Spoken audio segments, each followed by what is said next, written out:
Politics Nation. My name is Samuel Dankyi. Here are some headlines for the week. Former Vice President Joe Biden becomes America's president-elect.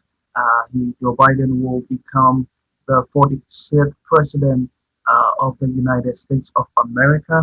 That decision was called by major networks across the United States on Saturday.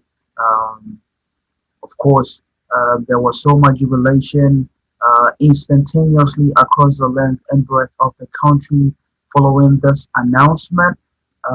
It is interesting time indeed, and a great time actually for democracy, as many people, both Democrats and Republicans, as well as independents, believe that the moment that we find ourselves in as a country needs a leader like Joe Biden.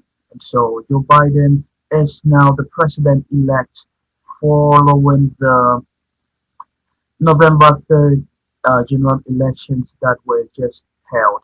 Um, Another good news coming out of that election makes California Senator Kamala Harris the very first female and African American, as well as Asian American woman, to be elected vice president into the prestigious office.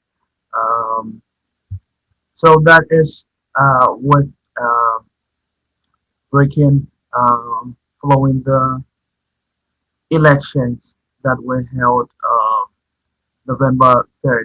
I should note, however, that most of the polling areas are still counting. Most of the states are yet to actually certify all ballots that were cast. And so, as of now, all the projections have been really preliminary. I believe November 20th will be the day all states will finally certify all ballots that have been cast. And as of now, former Vice President Joe Biden leads the Electoral College with an overwhelming majority, 273 projected Electoral College wins for the former Vice President. Of course, that leaves the current President, John uh, Trump, Donald J. Trump, with 213 electoral college wins. Now, it is also worth noting that the current president is yet to concede this election. He claims it has been rigged against him, and as a matter of fact, there are lawsuits, multiple lawsuits in most states, especially the very five or six final states that were called. I'm talking Pennsylvania, Arizona, Nevada, Georgia, Wisconsin, um, which have all been projected to be have won by the former Vice President Joe Biden. Um, so President Trump is suing in most of these states, even though most of the lawsuits have been tossed out because they have no merit. And so it is an exciting time in America. Once again, former Vice President Joe Biden has been elected the 46th President of the United States. In other news that we are covering for you, the President elect has nominated or appointed his chief of staff already. He is ready to hit the road, even though he doesn't officially get sworn in until January 20th. He has named Ron Klain. Ron Klain happens to be a Democratic insider and a very knowledgeable gentleman in terms of national security and even um, foreign affairs, I should say. He served in the Obama Biden administration He was the liaison in charge of the pandemic that broke out during the Obama administration. Uh, and so he is uh, considered by many to be like a really great fit for the office of chief of staff.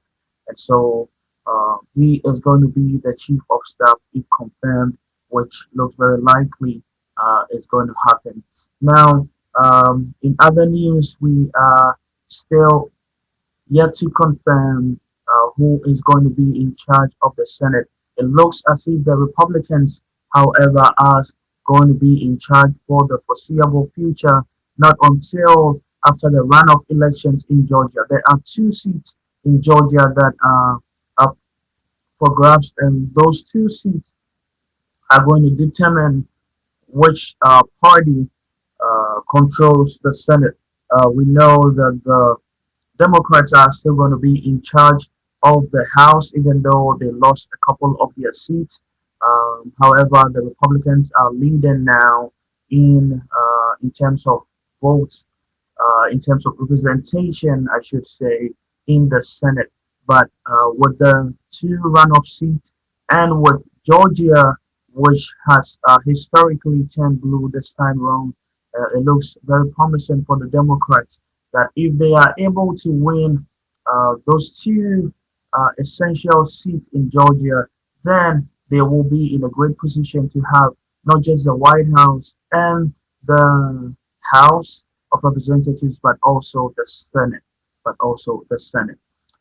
Also, in other headlines that we are covering for you, the COVID-19 pandemic is still on the rise. The COVID-19 pandemic is still on the rise. The um, U.S. still continues to battle with this virus, and California has been touted as the second U.S. state to hit over a million infections today. That is, California is only second to Texas, who has been for some time now being an epicenter for this COVID-19. El Paso in Texas, especially, has become a very hot spot for this COVID-19 with so many people dying from this disease. Now, here is a message the governor of California, Governor Newsom, just put out. It says, and I quote, COVID-19 update, positivity rate is 3.9%, daily case average is 6,719, hospitalizations is 36% increasing. ICU has also increased. ICU has also increased 37% in the last week or so. And the message adds that we must take these increases seriously. Wear your mask, physically distance, do not let your guard down. Your actions could literally save lives. So that is an update from the governor of California, Governor Newsom. And so these are the highlights that we have for you today. Thank you for watching. My name once again is Samuel Dankyi. Thank you for watching.